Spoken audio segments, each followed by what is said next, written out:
এই নিরামিষই আবার কি গো?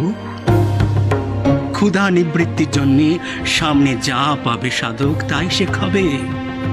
অন্যের আহারের প্রতি তার তো নজর থাকার কথা নয়, তার তো উদ্দেশ্য একমাত্র ঈশ্বরকে পাওয়া। এই খাদ্যাভাস নিয়ে ভেদ বুদ্ধি তার মনে কেন থাকবে গা? তুমি কি এটা জানো? স্বয়ং বুদ্ধদেব মাধুকরী করার সময় তার ভাণ্ডে কেউ একজন শূকরের মাংস দিলে তিনি তাই খেলেন, তার ঈশ্বর লাভ হয়নি, হয়েছে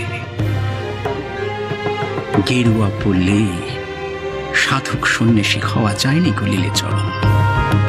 যেদিন তুমি পৃথিবীর সব রঙে এক দেখবে, যেদিন ওই রেশম মখমলের কাপড় আর কস্তা পেরে কাপড়কে তোমার এক বোধ হবে, সেদিন তুমি অঙ্গে যত দাম